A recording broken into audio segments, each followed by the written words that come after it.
Alors, bonjour à toutes et à tous et bienvenue dans cette vidéo où je vais vous faire une revue du jeu Claustrophobia et c'est le cru 1643 que je vais vous montrer dans cette vidéo.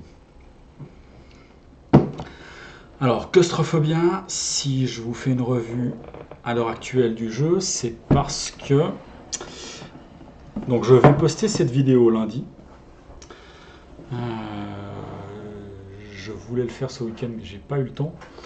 C'est parce que mardi 12 mars, il va y avoir une campagne Kickstarter pour écouler les 2500 boîtes qui restent à écouler de ce jeu-là.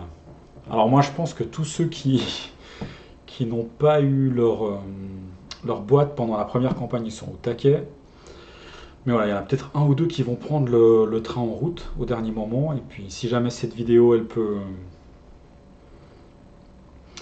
donner des indices ou bien faire une petite piqûre de rappel pour les personnes qui n'auraient pas baqué ce jeu-là, et ben voilà, c'est l'occasion.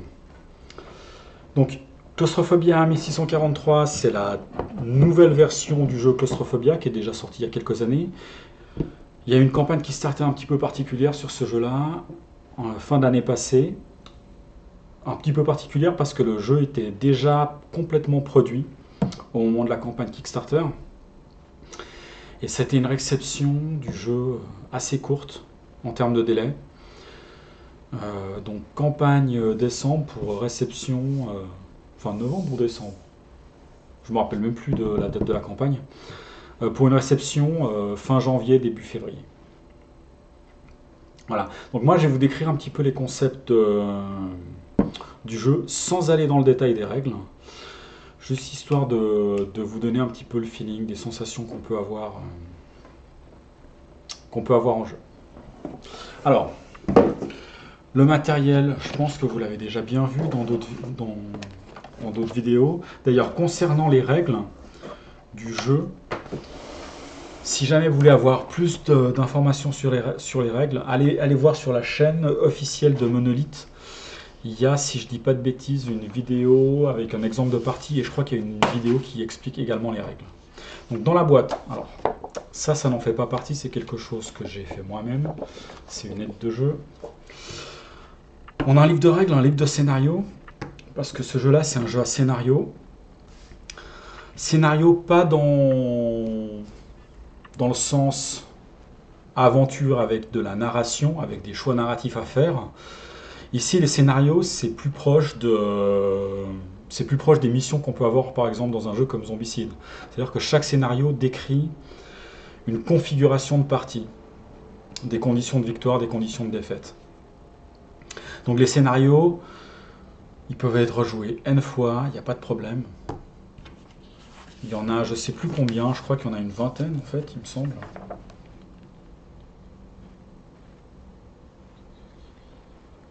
Ouais, il y en a 22, je crois, à peu près une vingtaine, un truc du style. Voilà. Donc, jeu à scénario, c'est un jeu asymétrique. Un jeu asymétrique dans lequel un joueur va contrôler des démons et un autre joueur va contrôler les humains.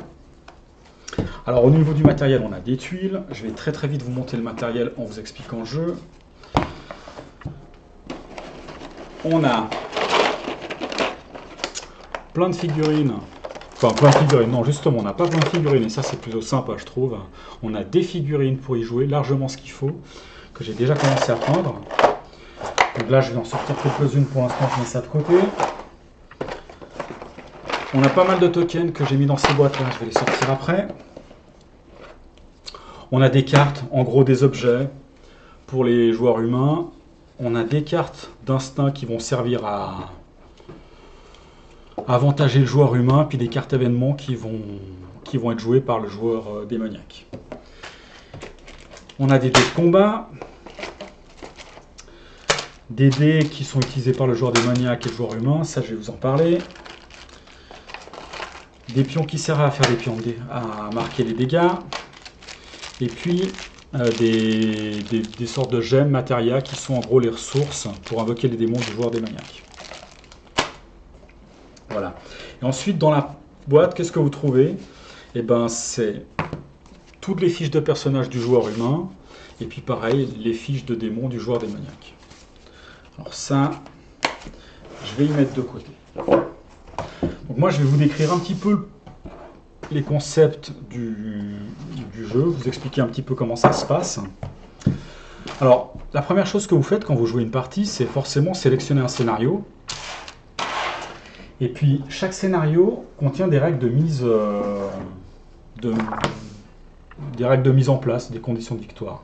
Alors, en gros, qu'est-ce que ça décrit un scénario? Ça va décrire quelles unités le joueur humain peut jouer, quelles unités le joueur démoniaque peut jouer. Donc, le joueur humain,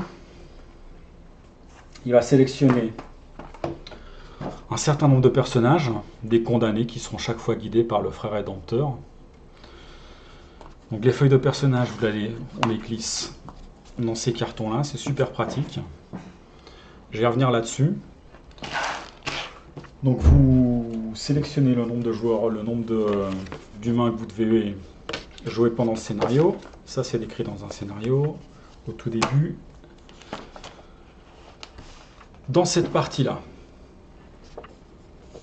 Et puis ici, c'est ce que va jouer le joueur démoniaque. Alors le joueur démoniaque, lui, il a toujours ce plateau-là, qui est son plateau de contrôle. Je crois qu'on l'appelle le plateau de la destinée, je ne me rappelle plus très bien.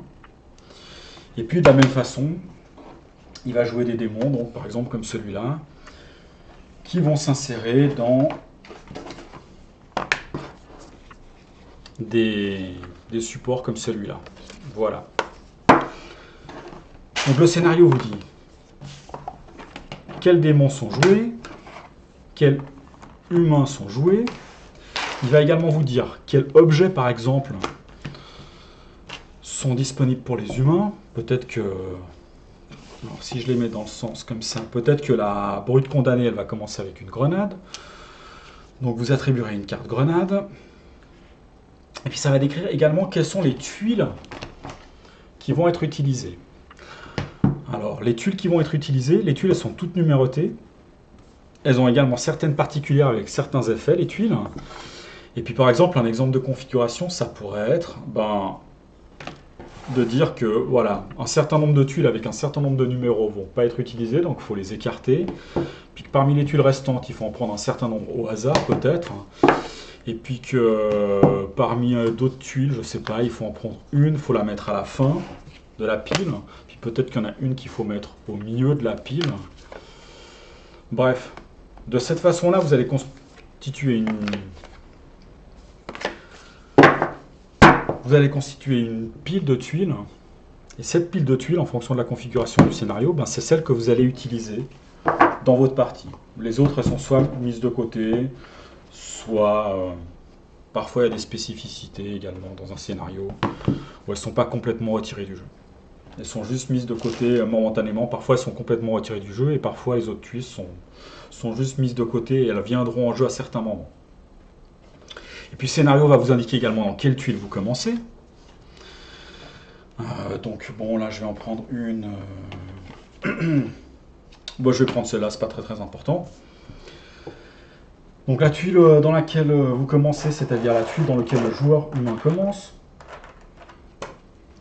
Donc là, je prends juste deux joueurs humains pour illustrer ça.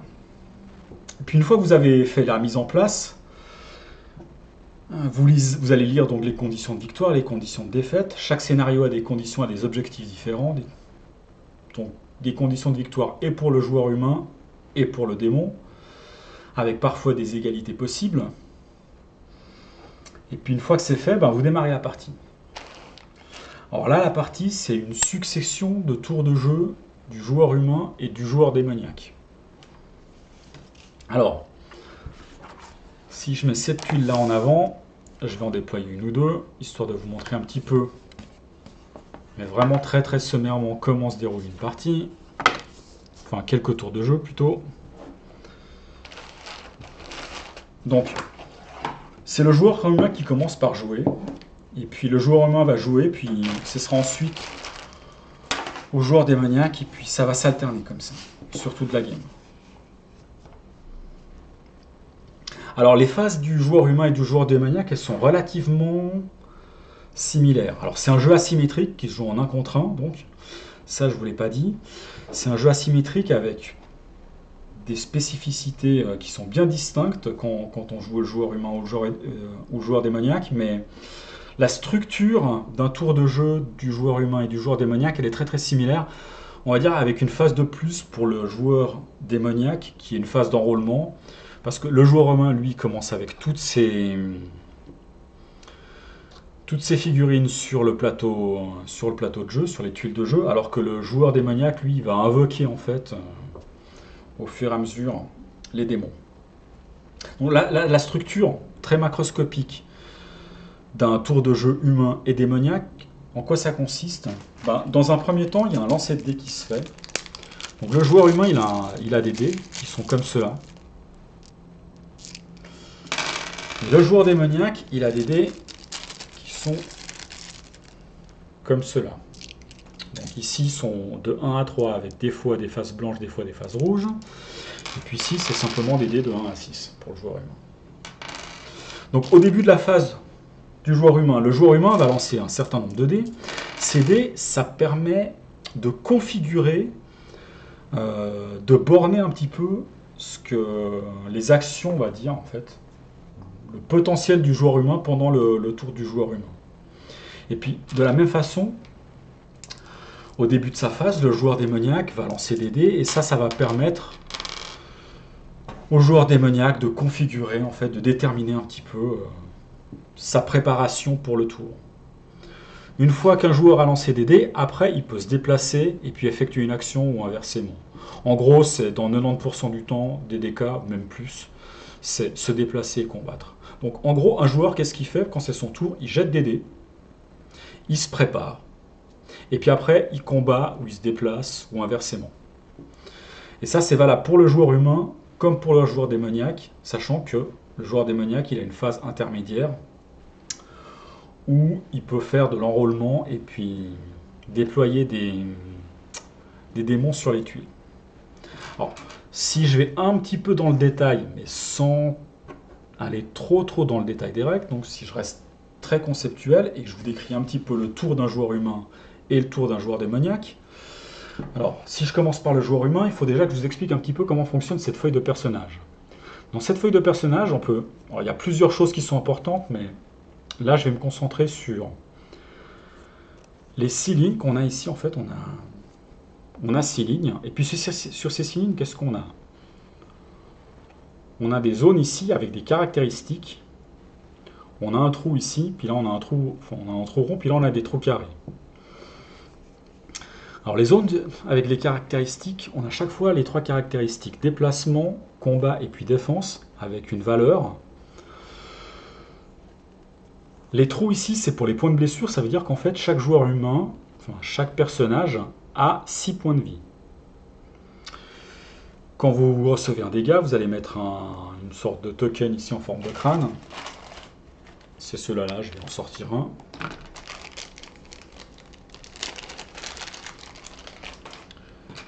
Que vous allez placer ici. Et puis là, voilà. Donc là, ça voudra dire qu'il s'est pris un point de dégâts. Alors les caractéristiques, elles sont différentes sur chacune de ces lignes. Et justement, c'est là que les dés interviennent. Donc quand le joueur humain lance des dés, au début de sa phase, il va lancer autant de dés qu'il a de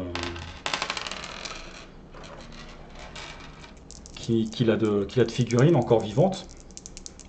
Donc on va dire que là c'est 2, il lance 2 dés. Et puis ici j'ai obtenu un 2 et un 6. En gros, il va falloir répartir ces valeurs, ces dés-là, sur les feuilles de personnage. Donc si jamais par exemple je mets à la deuxième position ici, le 2, on va dire que je le donne à celui-là, puis le 6, je le donne à celui-là, ça va déterminer en fait les caractéristiques du joueur humain pour ce tour-là. Donc il aura 1 de déplacement, 2 d'attaque et puis 4 de défense. Et puis lui, à la position 6, il aura 1 déplacement, 1 d'attaque et 6 de défense. Donc avec les dés, il va falloir que vous répartissiez les dés une fois que vous les avez lancés pour vous dire, ok, là, je vais plutôt configurer les caractéristiques du frais rédempteur pour qu'il soit peut-être plus mobile, ou bien plus agressif, ou bien plus résistant. Et puis de la même façon ici pour la brute condamnée.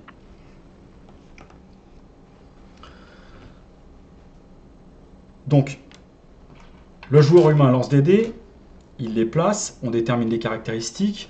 Dans la phase de préparation, il peut également jouer des cartes instinct, en fait. Alors, les cartes instinct, c'est des cartes qui lui permettent, en gros, sans aller dans le détail, de modifier soit la valeur d'un dé, soit d'apporter des bonus à une unité. Et puis, quand il a fait toute sa préparation, eh ben, il se déplace, il attaque. Donc il peut se déplacer d'autant de cases qu'il a de points de mouvement, bien sûr. Alors il y a des restrictions sur les déplacements en fonction des unités ennemies. Et puis il peut attaquer une unité si jamais il se retrouve sur une case avec une unité ennemie. Alors les bastons, je vais vous expliquer après. Donc voilà, il se déplace. Il peut se déplacer vers une tuile du moment qu'elle est connexe. Et puis qu'il y a un lien, donc c'est facile de voir ça. Dans la géométrie. Et puis comment est-ce qu'on explore de nouvelles tuiles? Eh ben, c'est le joueur humain qui peut explorer de nouvelles tuiles. Si jamais il décide d'aller sur une case vers laquelle il y a une sortie, à ce moment-là, dans la pile des tuiles, on va piocher la prochaine qui intervient.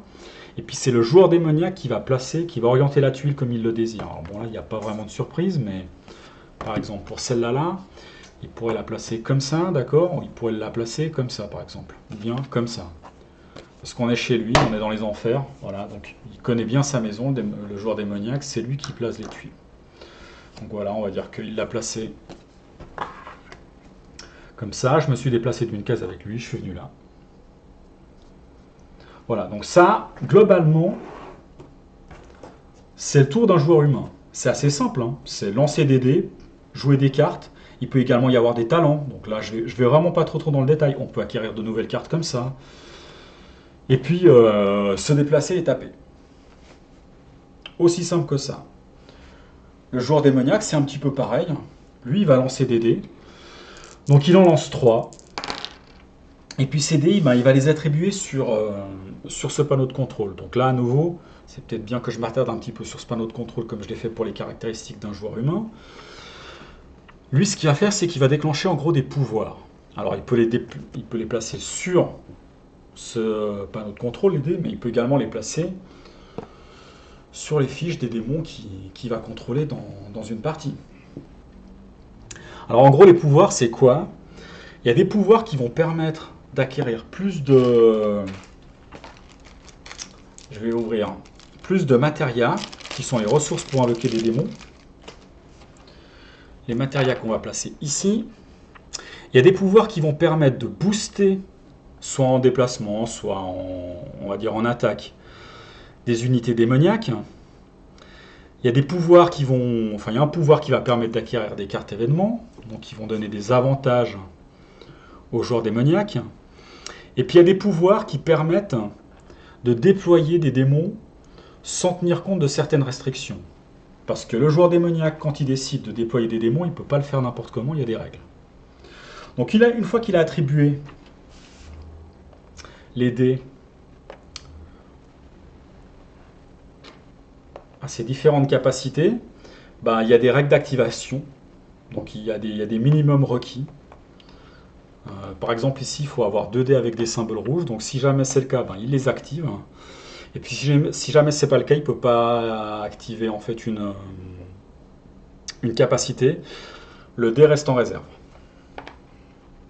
Donc ça lui fait déjà une réserve pour le prochain coup, il relancera 3 dés, et puis là, ben, il pourra accumuler plus de points.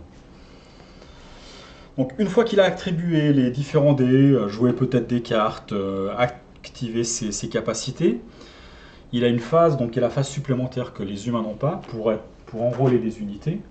Donc il y a des règles de restriction pour déployer des unités démoniaques.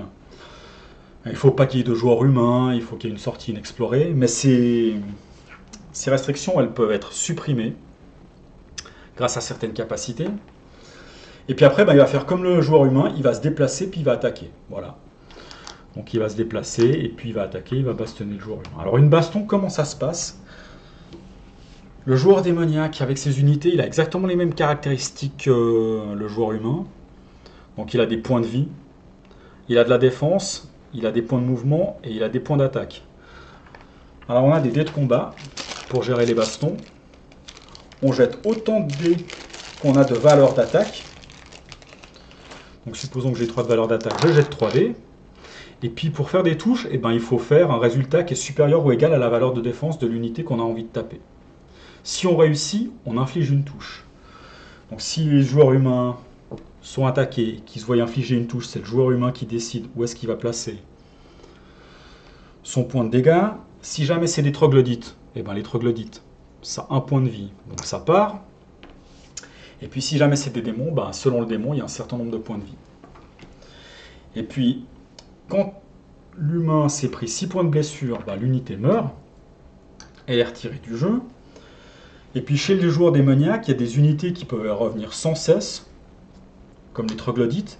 Il y a des unités qui peuvent mourir une fois et revenir en jeu, comme par exemple le fléau. Et puis il y a des unités comme les molosses qui peuvent mourir qu'une seule fois. C'est-à-dire une fois qu'on les tue, elles sont écartées du jeu. Voilà. Là, je viens de vous donner pratiquement tous les concepts du jeu. Il y a plus de subtilité que ça, d'accord, hein, mais il n'y en a pas tant que ça. Par exemple, chaque tuile possède un nombre, c'est le nombre maximum de figurines qu'il peut y avoir sur une tuile. C'est l'indice de saturation d'une tuile. Donc il y a d'autres subtilités, mais là, voilà. Globalement, une partie, c'est une succession de tours du joueur humain et du joueur démoniaque, avec chaque fois au début d'un tour un lancer de dés du joueur humain, une préparation, déplacement plus action, la plupart du temps du combat. Et puis après, pareil pour le joueur démoniaque, lancer de dés, préparation, avec son tableau de la destinée. Éventuellement, déployer des démons sur l'aire de jeu. Et puis après, déplacement et action, ou bien action et déplacement. Donc baston et déplacement, ou inversement. Voilà. Les concepts du jeu, vous les avez là. Vous avez à peu près tout. Alors ça peut paraître très très simple. Et en l'occurrence, quand on lit les règles, là tout ce que je vous ai dit, ça, dans le livre de règles, ça tient sur très peu de pages en fait. Le livre de règles, il est assez fin. Il y a au début une description du matériel, enfin un petit peu d'historique, description du matériel. Et puis après, ben, il y a les règles, mais les règles ça doit être 5-6 pages. Et puis à la fin, il y a toutes les capacités des tuiles que moi j'ai compilées dans une aide de jeu. Donc il y a la description en fait des différents pouvoirs du joueur démoniaque. Les différents talents, description des différents talents, les différents dons que peuvent avoir les joueurs humains. Donc ça se configure également en fonction du scénario. Et puis la description des effets des tuiles. Voilà, c'est ce que vous trouvez dans le livre de règles. Alors là, je ne vous ai pas montré tout le matériel. Ici, il y a des tokens également. Alors, je peux vous en montrer quelques-uns, mais je pense que vous avez peut-être déjà vu ça dans des vidéos. En gros, c'est des tokens de bonus. C'est des tokens qui peuvent être parfois placés sur des tuiles en fonction des effets des tuiles. Par exemple, des tuiles qui permettent de relier une tuile à une autre. Ça peut être des tokens qui permettent de dire, ok, ben là, à un moment, ben, lui, il a un certain bonus, un certain pouvoir. Ça peut être des tokens qui se placent sur les tuiles pour dire, tiens, l'effet de cette tuile a été activé. Donc voilà, c'est des marqueurs.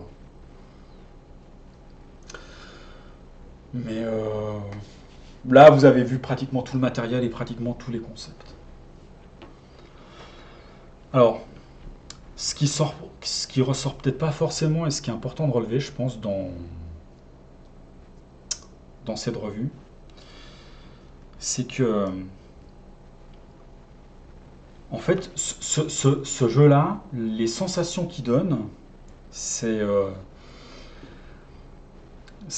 pour moi, si on joue un joueur humain, je pourrais presque dire que c'est un jeu de survie. C'est-à-dire que le joueur humain, lui, va commencer avec plein de... Enfin, il va commencer au mieux de sa forme. Voilà, il y aura tous les joueurs humains qui seront qui seront déployés sur l'aire de jeu. Il aura tous les dés à sa disposition. Puis chaque fois qu'il y en a un qui meurt, il en a de moins disponibles. Et puis,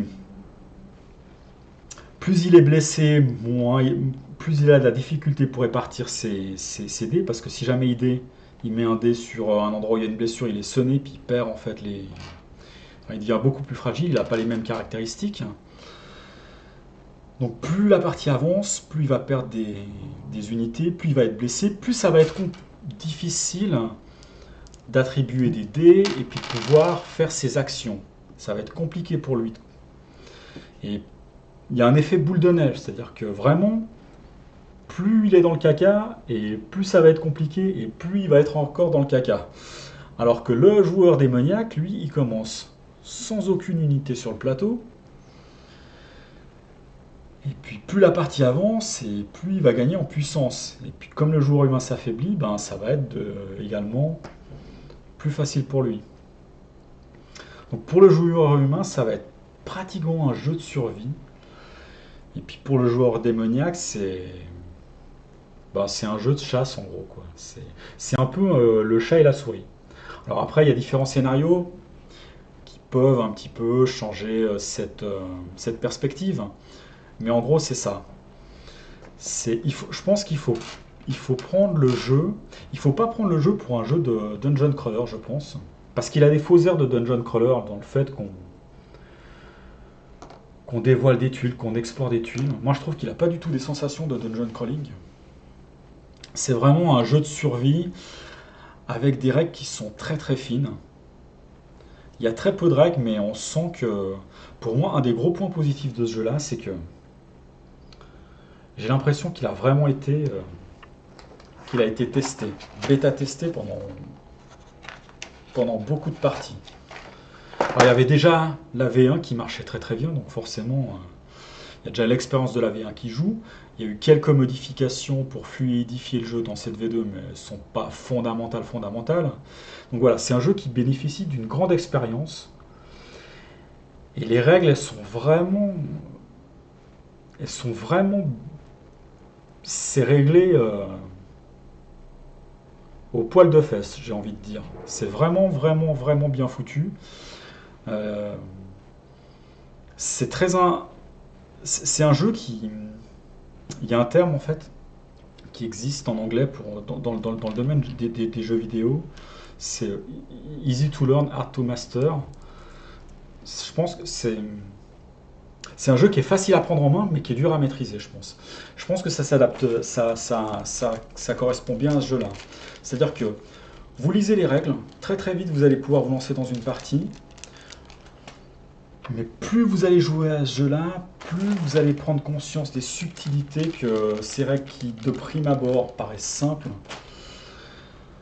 vous allez prendre conscience de toutes les subtilités qui s'offrent à vous, et vous allez vous améliorer, quoi. Et ça, c'est vachement bien parce que ça veut dire du challenge, ça veut dire une certaine rejouabilité, ça veut dire une longue durée de vie. Et ça veut dire des parties tendues. Et en plus, la tension dans ce jeu-là, on la ressent vraiment bien. Ça, c'est vraiment une spécificité du jeu qu'on arrive très très bien à ressentir. C'est très très bien rendu. J'ai des tuiles qui ont des défauts, là, je viens de voir. C'est pas la première.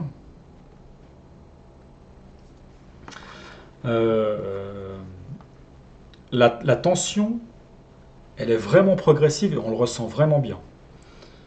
Au tout début, c'est plutôt tranquille, et plus la partie avance, ouais, le joueur humain, il sent vraiment cette tension. Puis le joueur démoniaque aussi, parce que il en faut peu parfois pour que le joueur humain il gagne, donc c'est tendu pour les deux. C'est vraiment tendu pour les deux. Voilà, ça peut basculer assez vite. Il y a vraiment les sensations, elles sont, le feedback, hein, comment dire, le feedback du jeu quand on joue, on arrive bien à comprendre et à ressentir ce qui se passe. Voilà, on n'est pas en train de se dire, tiens, maintenant je pourrais faire ça. Bon, on verra ce qui se passe plus tard. On sait chaque fois où on va, en fait. Voilà, c'est ça ce que je voulais vous dire. C'est ça, je trouve, ça a l'air de rien, mais il y a parfois des jeux.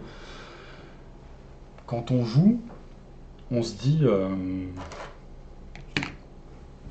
bon, je vois à peu près ce qu'il faut pour gagner, mais c'est dur de tracer, de définir une stratégie.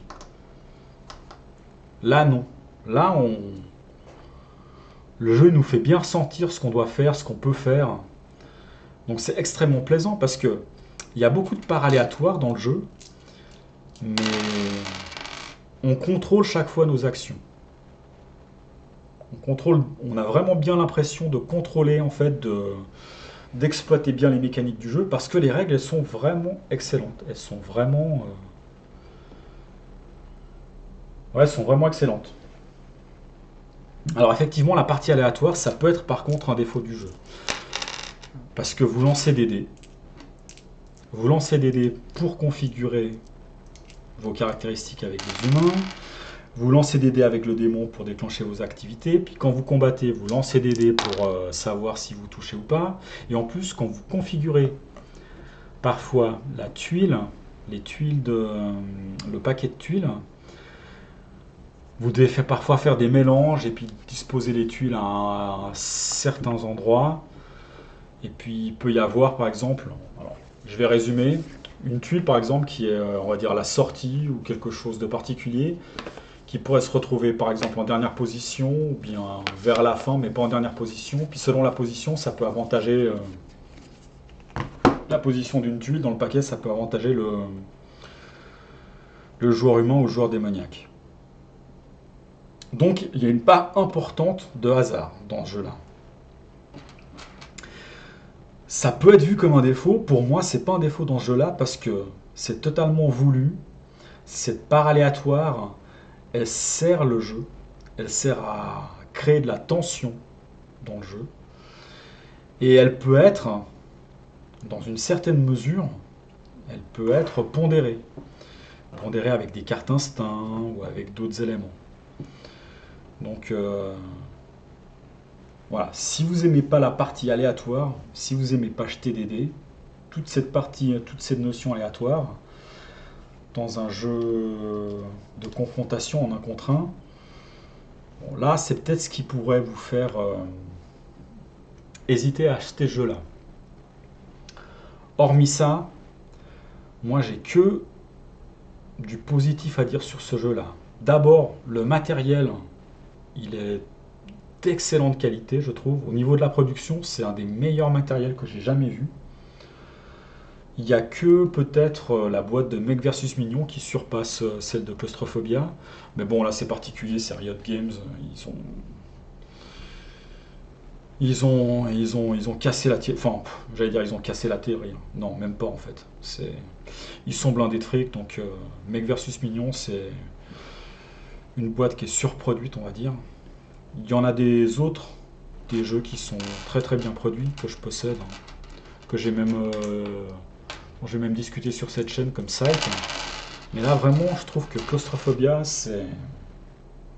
ils sont dans le top. Vraiment, les tuiles sont superbement illustrées, les figurines, il y en a très très peu, mais elles sont vraiment fines. Bon, ça vous avez déjà pu les voir, il y a sûrement des meilleurs. Ça, faut aller regarder sur internet si vous voulez vraiment regarder le détail des figurines, parce que moi je suis jamais très très bon pour les montrer. Elles sont vraiment très très fines.